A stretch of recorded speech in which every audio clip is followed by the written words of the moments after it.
it's blue and smells like red paint. Blue paint? Yeah, you got it. What's up, guys? I am at Mad Rock headquarters in California, and I'm actually here to interview two of their pro climbers, Matt Folds and Taylor McNeill. So we're gonna go inside and talk to them. I've never done interviews, so I'm probably gonna be really bad at it, but bear with me. I just want to get some cool information from really strong climbers. Let's go inside.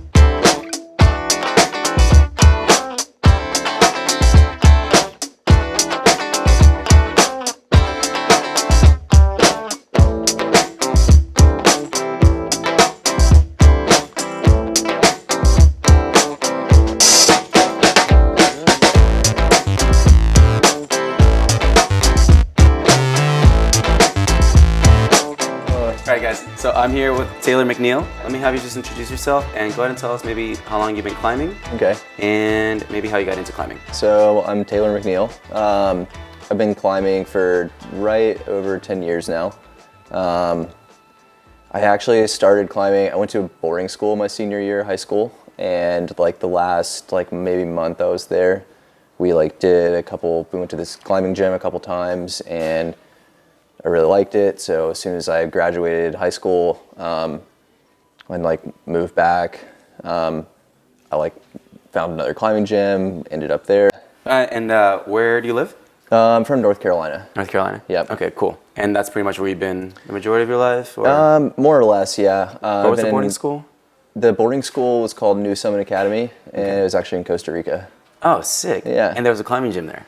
We would do an hour and a half once a week and go to this climbing gym in San Jose. Okay. It was really dirty. It was kind of grungy, but it was It was a gym? It was a gym, and it was super fun. And nice. Yeah.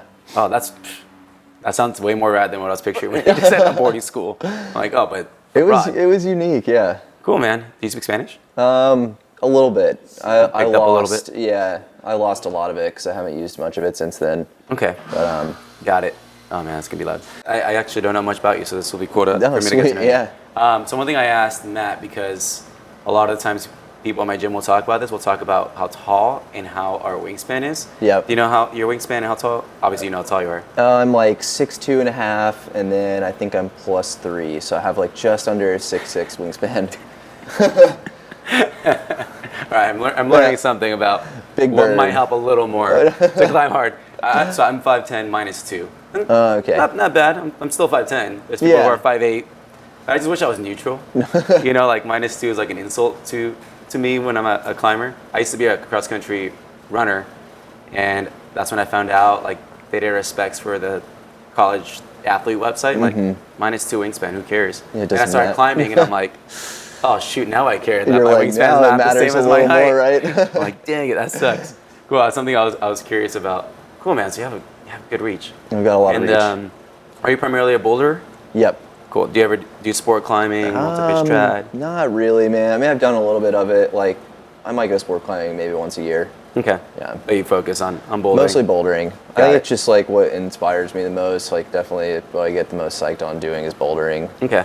Well, that actually helps with one question that I would have is what types of boulders inspire you? Do you get into a boulder because it's challenging? Do you like boulder from aesthetics? What's the first that gets you into it? I think a combination of the two, really.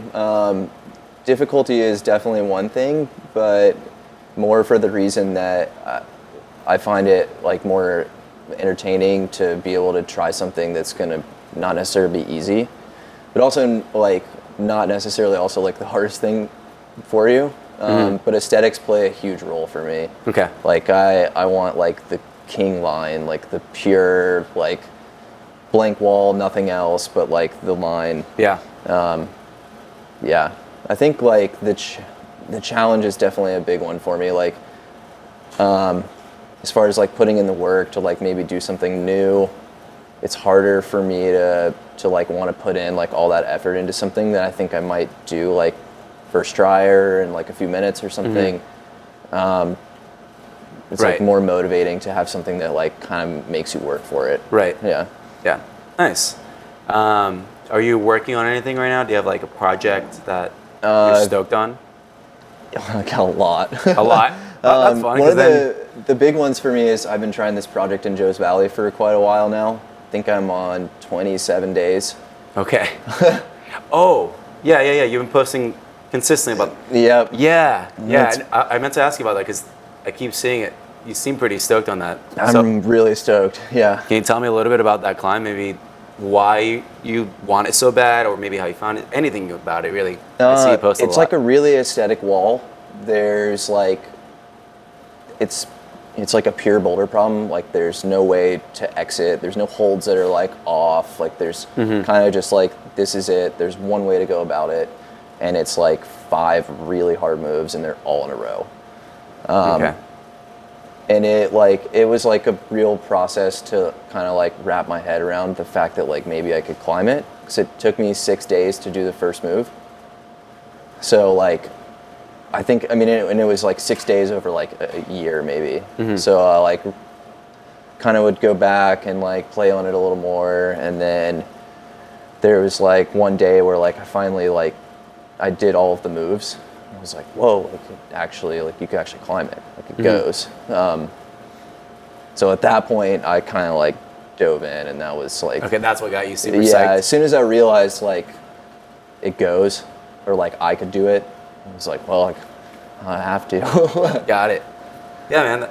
I was kind of curious too. What gets like the psych going? What, especially because 27 sessions on it, 27 days on it. Yeah. So like, what is it? The fact that you're like, it's reachable, it's gonna go. Is that what gets you to continue, or what, do you ever have projects that you just call it for a while and? The psych definitely wavers, you know. Like, it's hard to like really stay motivated sometimes. I don't know. I feel like I'm really persistent on stuff like that, and that's like, I feel like I have the ability to just keep going and going and going, and like, it definitely you lose a little spark, like, but it's, I don't know. I find it like, I don't know, the feeling that you get when you put that amount of effort into something and like actually do it is so much greater than like just doing like something hard. Like, yeah, maybe it's hard. You mentioned for earlier, though. like you don't necessarily get stuck on something you're probably going to send in 1 or 2 goes, or in one session. Yeah, that effort pays off, and it's way more gratifying. It's so much more gratifying. Yeah. Nice. Yeah, that seems really cool. I saw that you kept posting that, and I think the last post you talked about keeping the site going on that. And how did you find that problem? And so like, it was actually one of the first things that I got showed to. I think it was like my 3rd time at Joe's Valley. This guy, Justin Wood, who's like a Salt Lake City local, he showed me this project, and he was like, dude, we should go look at this thing. It's really cool. He was like, it's probably not that hard. Might be like V11. I don't know why nobody's done it. What do you think? What do you think It's not V11. You have an idea of, because you've done all the moves, right? I've done all the moves. I've done it in 2 overlapping pieces, like quite a lot of times now.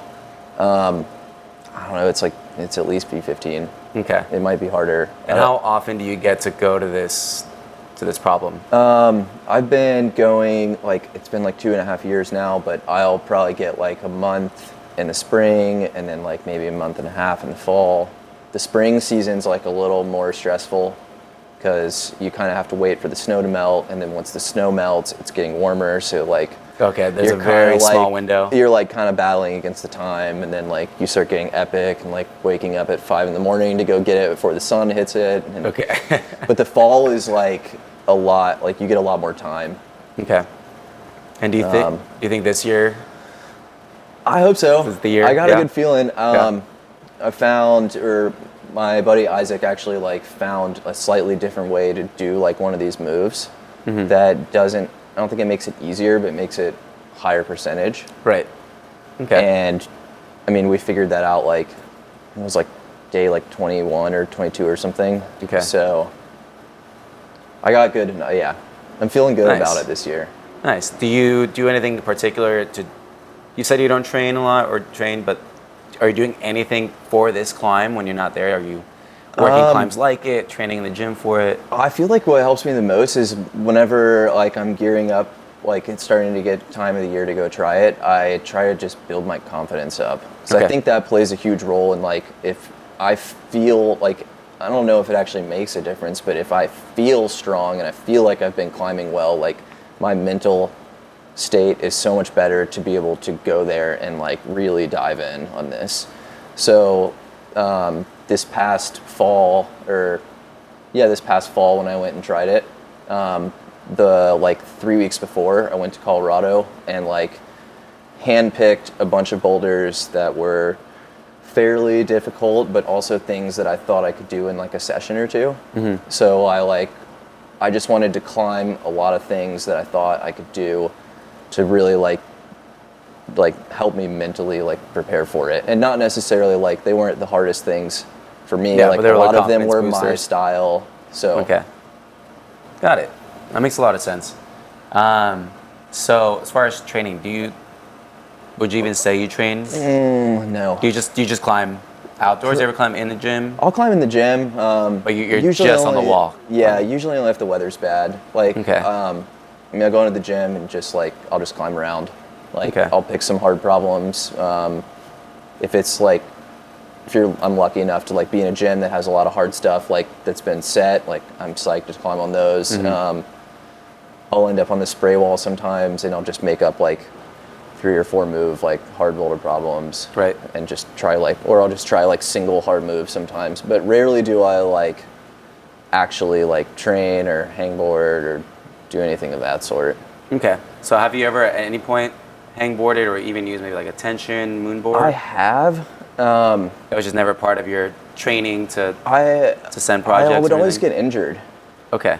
So I kind of like put me off from it because I always like wanted to improve and I wanted to get stronger, and I would like try training, and maybe I didn't do it in like the smartest way or something, but it was almost like every time I would do stuff like that, I would get injured. Got it. Within Yeah. like a couple months, like I would have a tweaked finger, or like my shoulders start feeling weird. Yeah. So I kind of just like kind of slowly stopped doing it, and I think it's been better. Like I haven't been injured in like a handful of years now. Okay. Yeah. No, that totally makes sense. Feel stronger, Yeah. and it's more fun. No, I agree. I was telling Matt, I'm like, I want to train because I think it'll help, but I'm not stoked on it. Yeah. I'm stoked to jump on the wall. That's usually way more exciting for me. So I totally get that. That's actually nice for me to hear because, like I said, I'm not stoked on training. And I've been climbing for like 5 years. And mostly I just climb. I'll go outdoors or I'll just climb problems in my gym. I've tried getting into routines of like hangboarding or even doing something with weights or pull-ups, and it's just never been something that I'm like, I'm so excited to do this. Oh yeah, dude, it's hard to like really motivate to do that. Yeah. It's impressive that Matt can Matt can seems do like it. He seems like he enjoys it. Yeah. Yeah. It's and weird, so I think it varies from person to masochistic, person. Yeah. So I mean that's really nice to hear because like I much rather just go climb. Yeah. I do want to learn more about training, but it's also good to know that you can get pretty freaking strong.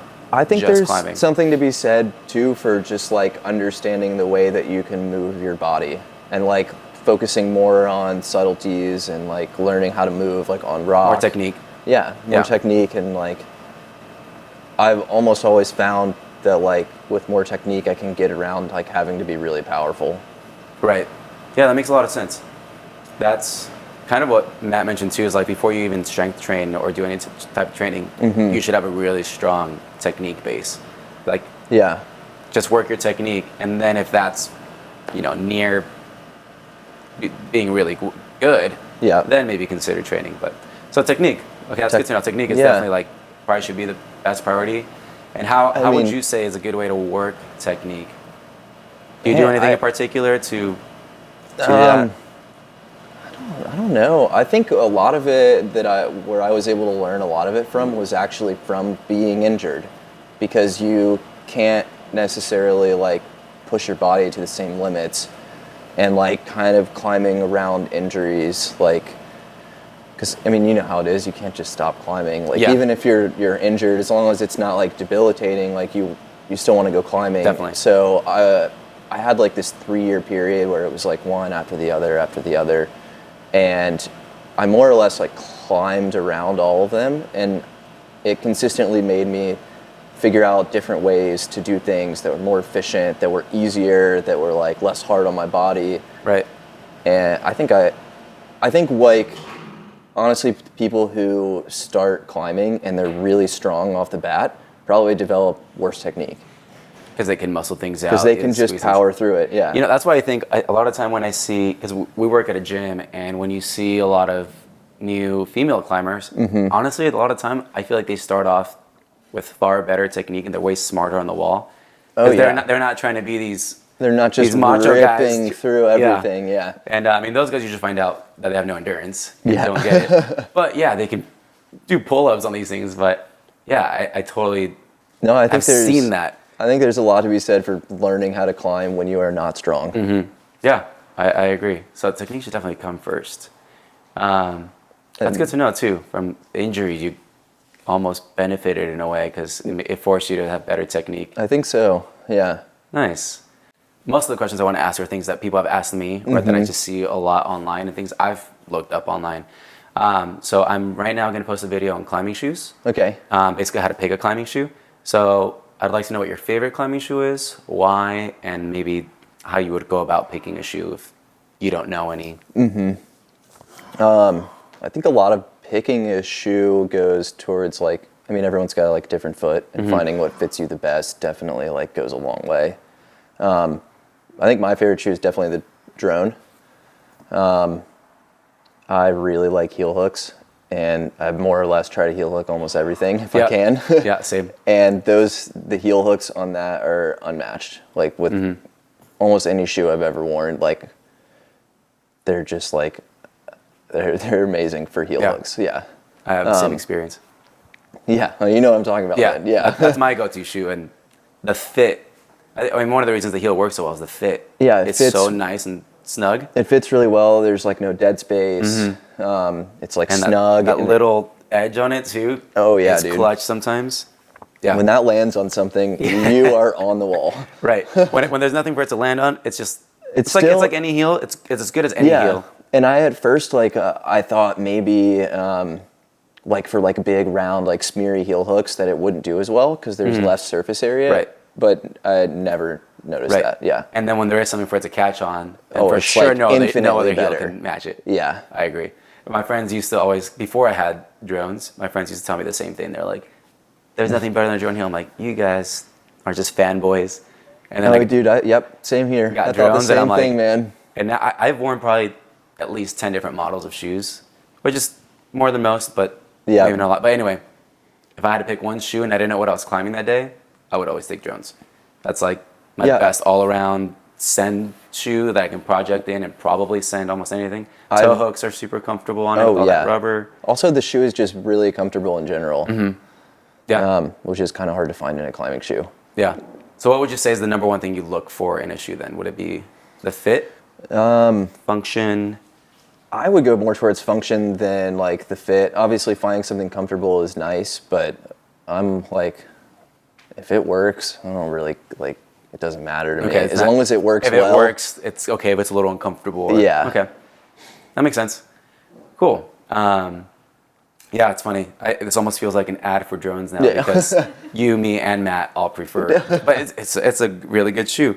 I think it depends on what you like climbing too, you know? I mean, obviously if you're more into like doing like long sport routes or like drag climbing, then like you might want to find something that's like you could wear all day. Right.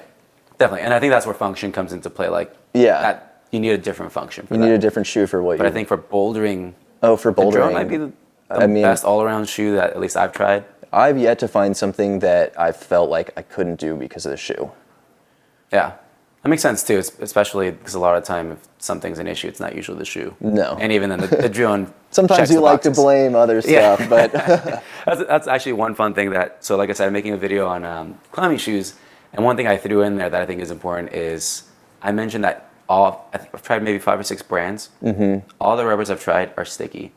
I know when I started, people would swear like 510's got the best, stickiest rubber. Yeah. Everything else is lesser, and I think nowadays every brand is. I think they all really sort of rubber. have their own different things. Honestly, the only rubber I don't like is the Evolve rubber. Evolve. I've never tried theirs. Yeah. But yeah, I feel like in general though, the issue will be you and not the shoe or the rubber most of the time. Yeah. But yeah, that's something I wanted to demystify a few things in my video. One of those is like almost any rubber is fine. And the other thing I try to demystify is downsizing.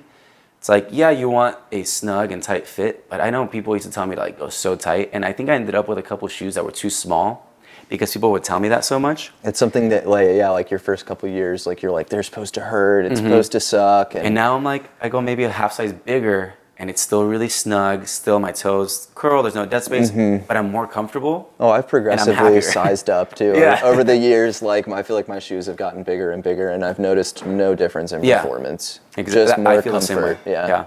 So I wanted to demystify that because I heard it a lot, at least. Like it should definitely, it shouldn't be loose by any means, but I tell people go as snug as you can without it being too uncomfortable or painful. yeah. Like maybe a slight discomfort, especially if it's new. But with break-in, it should be relatively comfortable, I think.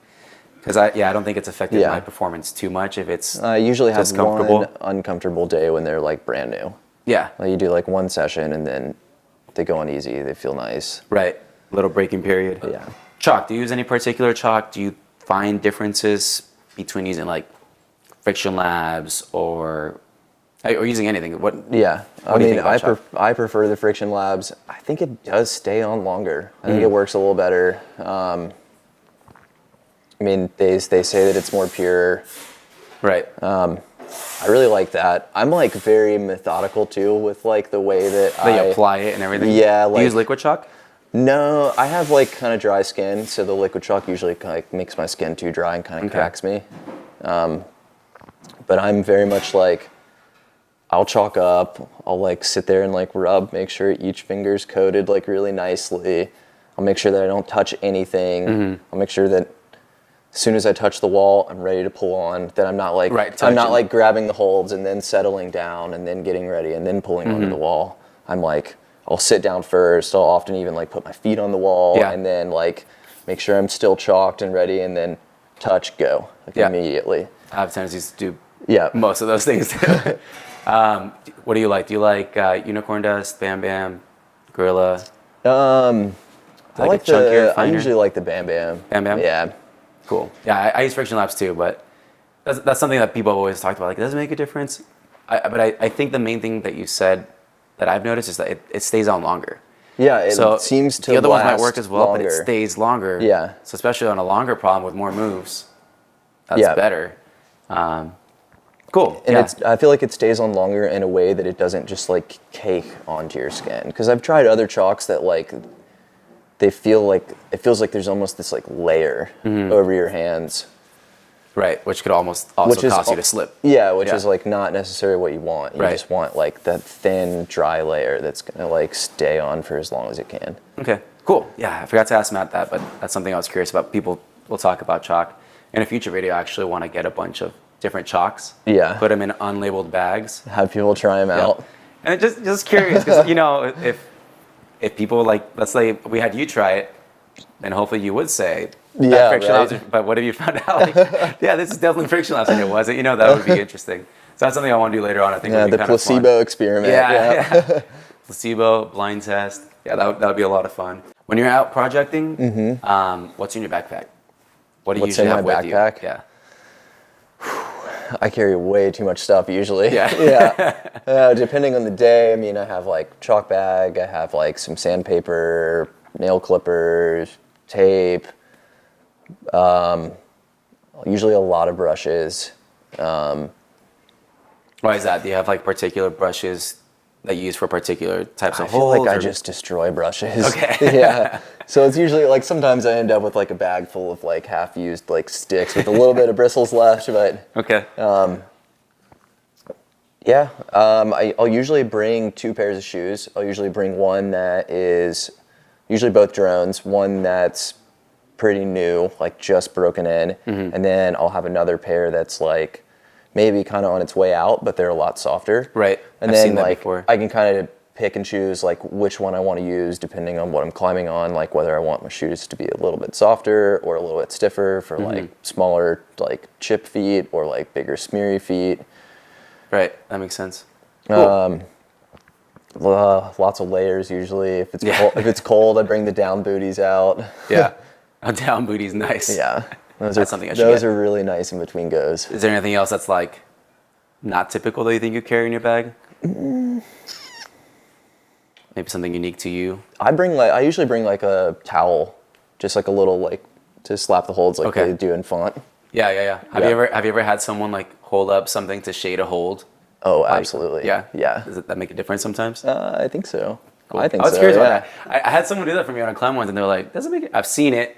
I'm not saying it Yeah. works, but I've seen it. It might, and even if it's mental. I think if you hold it there for long enough, Yeah, right. Absolutely. If it cools down for a while, yeah. Yeah. But like I said, even if it's mental, I'll take it. You know, if it gives you more confidence in sticking a hold. I've definitely had like, sometimes like you're doing a move and you're like staring right into the sun, you're totally blind. You'll have someone like hold a pad in the way so that you can actually see what you're doing. Yeah, I hate those when you're topping out on something. Or yeah, just going over You like look at the hold that you're about to go to and you're like, Definitely.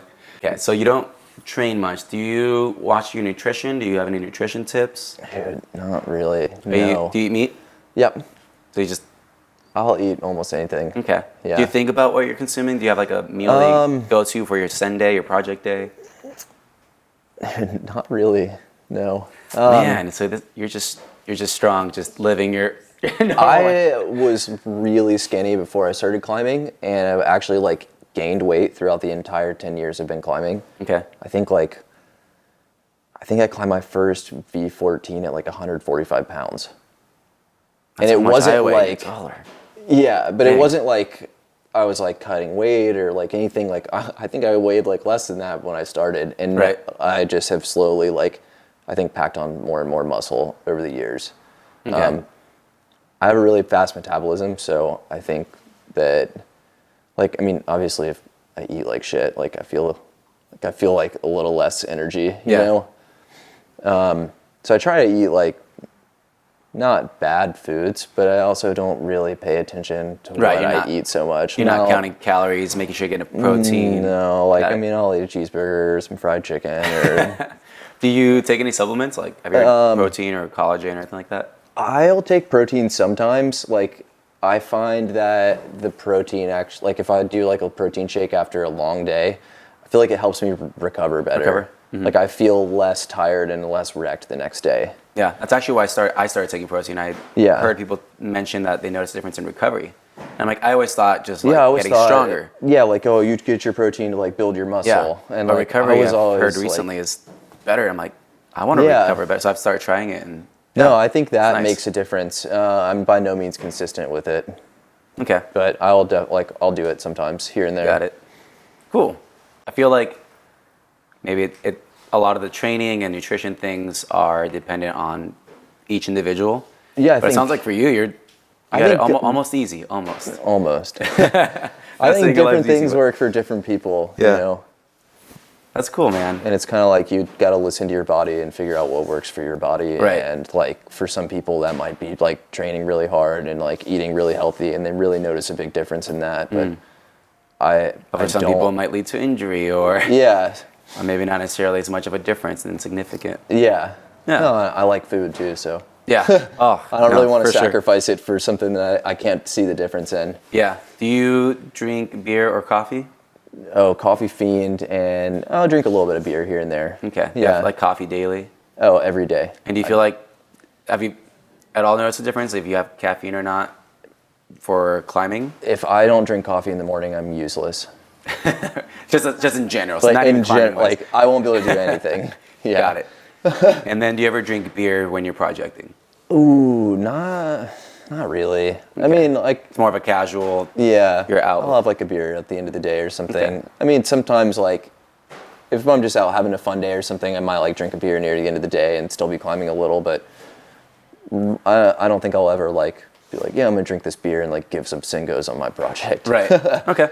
Just curious. That's totally my own thing. I take beer ever, especially if I send something hard. I'm like, earn a beer. It's nice to have that same beer, dude. But then I'll probably go try something hard again, and just like I'm not waiting until I'm done climbing hard. I climbed one hard one, beer.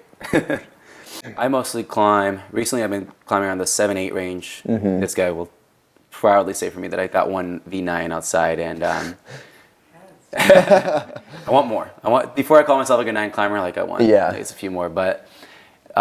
Pretty much everything above V7 that I've done has been entirely my style, which is a lot of compression and more strength-based moves. Yeah.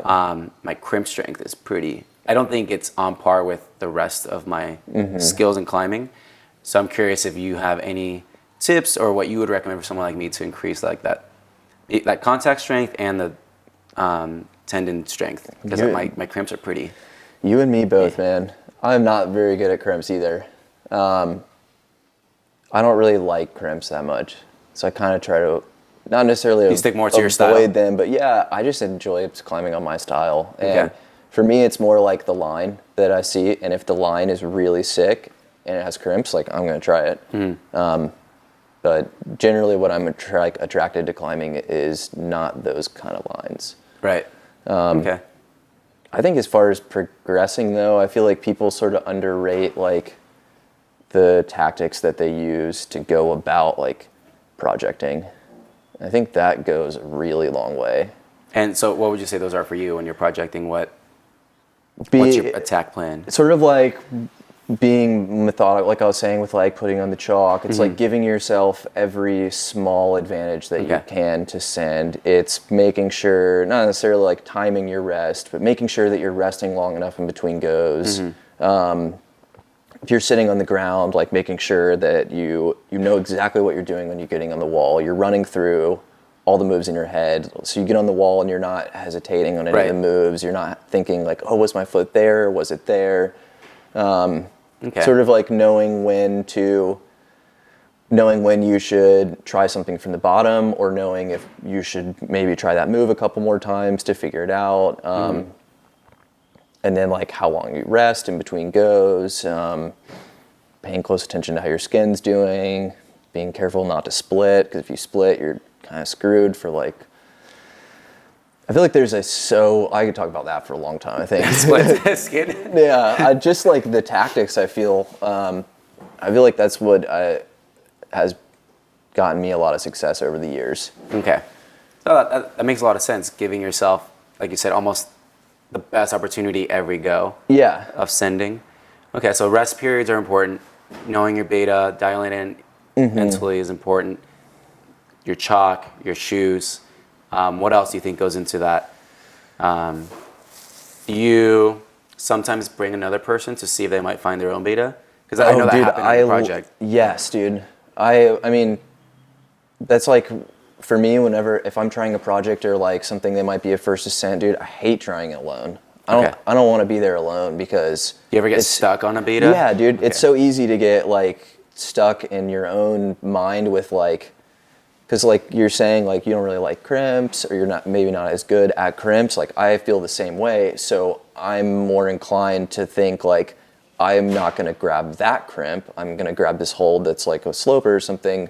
And like everyone sort of sees it different. And especially if it's something that hasn't been climbed, there's no video, there's no beta. It's like having more eyes that you get on it, and the more people that climb on it with you, especially if they're really talented, it's just like you'll all come together and everyone will probably climb the boulder like way faster. Right. Okay, that's cool. That's actually I think really good advice, because I think a lot of people, when they think about their projects, especially when it's a project and their best project, they're kind of thinking more of their own bubble. They're sort of like, I want to get the first ascent, and like, I mean, you might I can understand that, you know. Well, yeah. But I sort of figured out a long time ago that like more eyes and like more people, it's like everyone benefits from that. Okay. Awesome. And it just kind of sucks to climb alone. Yeah. It's just fun to be out with people. It's more fun to be out with your friends. Definitely. I was fortunate enough in North Carolina that I'm friends with like a bunch of guys who like established a lot of the areas in like the early 2000s out there. Okay. So they always tell me like, well, back then, like we were looking for boulder fields. So if it wasn't like a field with like a lot of climbing, we just like blew it off and we never went back. So they know about lots of these lines that were never done. Because they're kind of isolated on their own. Because it's kind of just maybe like one boulder with like 2 or 3 problems on it. But like they might be amazing and they might be like really sick. And oftentimes like they can't remember that well because it's like 20 years ago. Yeah. But I've got so much information, and like a lot of the first ascents that I have are like from this guy Joey and this guy Mike that were just telling me about boulders that they had been at like 15 some years ago. Nice. That's a great like tip to have from Yeah. someone. Nice. And it's cool that like they're able to share that because, back to First Sense, like a lot of times people, sometimes people don't want to share them. Yeah. And it's like, I understand that, it's like a lot of work goes in and. Right. Definitely. Do you feel like, well, I think in your case, like I said, you like to have as many people on it? Because I know sometimes with like First Sense, people will kind of do it until they can, or maybe eventually choose Choose basically like that they bring can't somebody do else it. in. Yeah. But it sounds like in your case, you just prefer to. I just think it's like, it's a sick efficient. line, and it's like, yeah, dude, like if more people come out, like, by all means, like everyone will do it faster. It doesn't matter. I mean, cool. I just want to do the line because it's sick. Yeah. And it doesn't Not matter necessarily to me. because you want the FA. Yeah. Yeah. I'm like, if it's a really cool boulder problem and it's like a really striking line and it's like that pure, like if it's what I'm looking for, like I just want to do it. It doesn't really matter if it's been done. Nice. I like that. So one question I saw that I haven't asked is a big question I get a lot is warming up. Do you have like a particular warm-up routine? And I'm going to ask in two ways. So what's your warm-up with equipment? Let's say you have the means to a hangboard or pull-up bar, something like that, and without. Sometimes you don't have anything. Do you carry a block or like anything to warm up at the crag? Depends on the area. If the area has like decent warm-ups, like I really like to just like run a small circuit, kind of progress through like a few grades. I'll generally like just hang for a little bit on like some good holds, do a couple boulders that are like well below your limit, and then do maybe one thing that kind of makes you try just a little bit. Okay. And then after that, I usually feel like pretty good to go.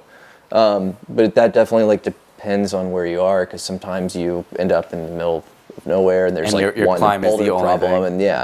and so on those days, like I'll either carry like the little tension board with me and like you can kind of get your fingers warm on that, or I'll just kind of hang some positions. Like I'll find the easier parts of the climb. Maybe I'll do the top out if it's not that hard, and like hang some positions, and then maybe sort of like kind of half-ass try some moves to like let my body like adjust to what I'm doing before like really like actually going for it.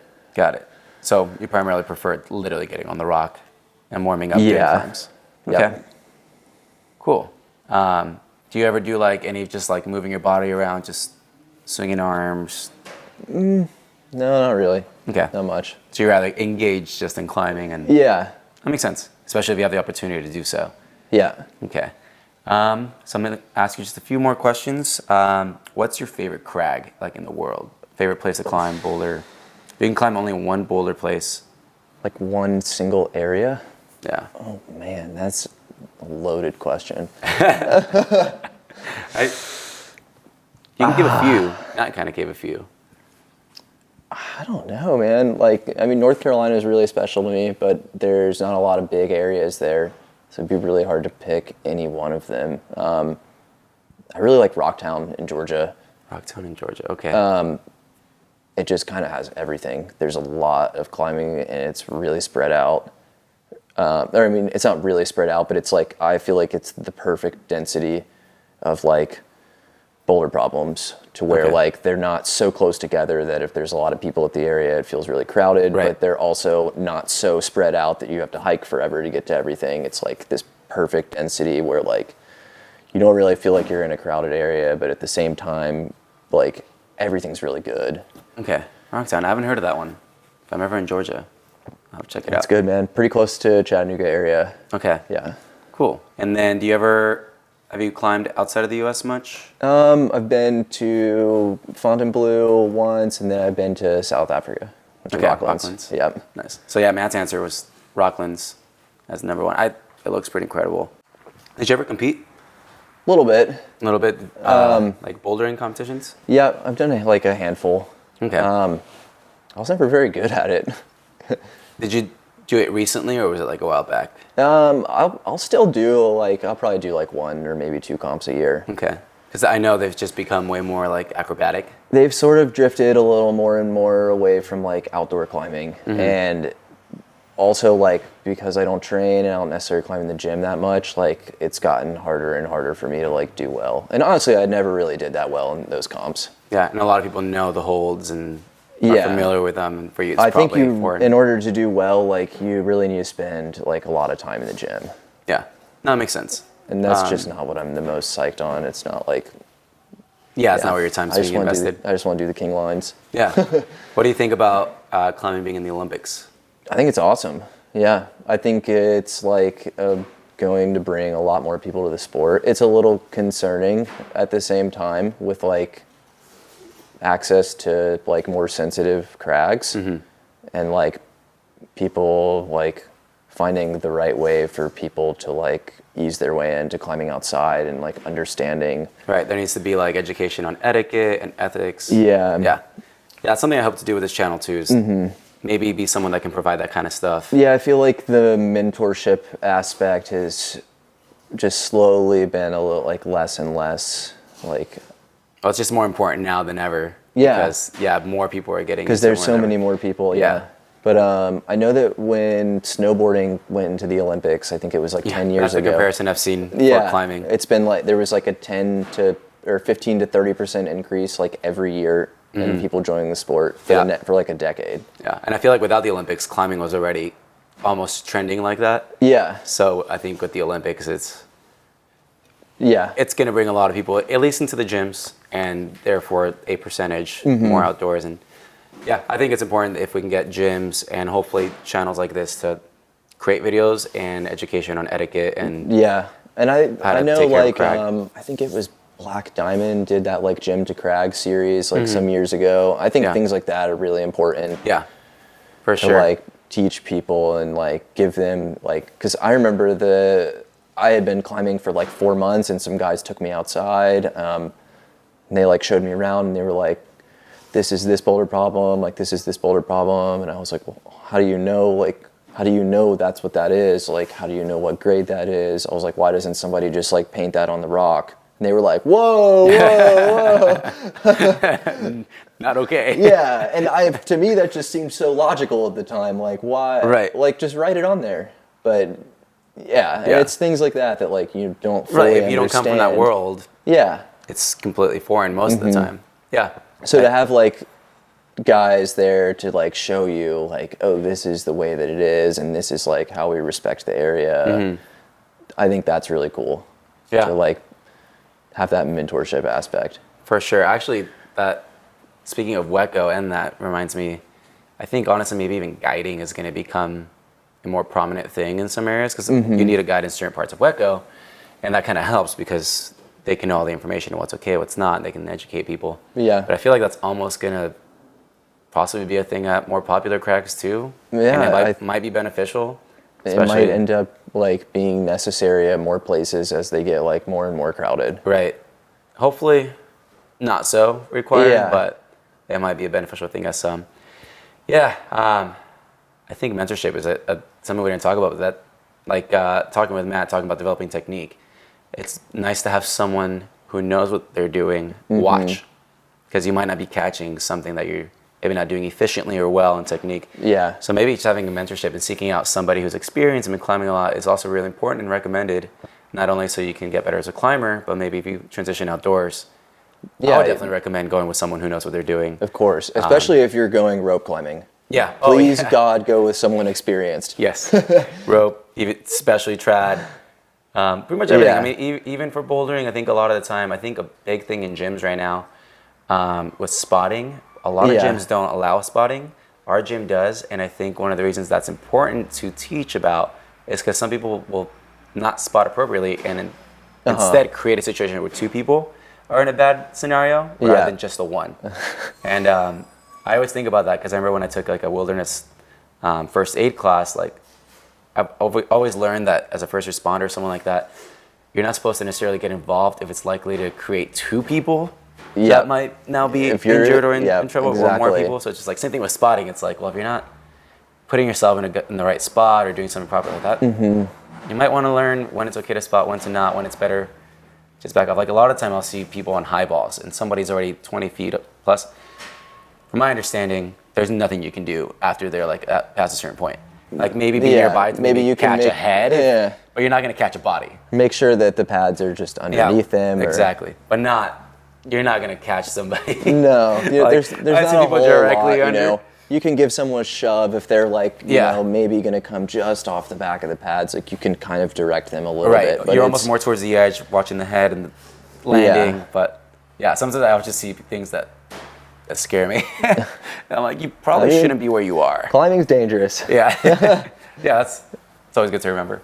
Cool. Do you have any general tips on somebody the first year climbing? What's the best way to get off to a good start? I think just climb. Just climb? Just go climb. I think especially at that point, training is like just not Right, don't important. do anything about training. Just consistency. Like, yeah, I think learning how to move on the rock, because that takes like so many hours of just climbing. And I think have fun with it, you know. If something's like interesting to you, like, and when maybe your friends think it's stupid, like if you're having fun and you're learning, like I think anything that you're doing while you're on the wall is like going to be good for you. Yeah. Yeah. Yeah, cool. Along with that, I just want to say like confidence. I asked people a long time ago on Instagram too, like, what's your number one tip? And a lot of the people talked about like, don't be afraid to climb in front of people. Yeah. Don't be afraid to try harder climbs. So I think getting through that as early as possible helps, and just having that confidence and doing the things that you like that are fun, probably one of the best things you can do as a beginner climber. Yeah, climbing's like such an individual sport too. It's like there's so many different ways that you can enjoy it, that you can kind of find whatever you like the most about it and like go towards that. Right. Cool. Yeah, those are all great tips. Cool, man. Thank you so much for talking. Yeah, I thank appreciate you. it. That's it, guys. Thanks for watching. This was my first time doing interviews, so I'm sorry if I am awful at it, but hopefully I can get better as I do more. If you want to see more, please let me know, and let me know what kind of questions you want to know from other climbers or even professionals in the industry, and I'll do more of these. So thank you to Matt Foltz. Thank you to Taylor McNeill. I really appreciate their time. And yeah, hopefully there's something in here that helps you or just was interesting. But yeah, don't forget to subscribe, like, and keep sharing this channel, guys. Thank you guys, and I'll see you guys in the next one. Bye. On the ground.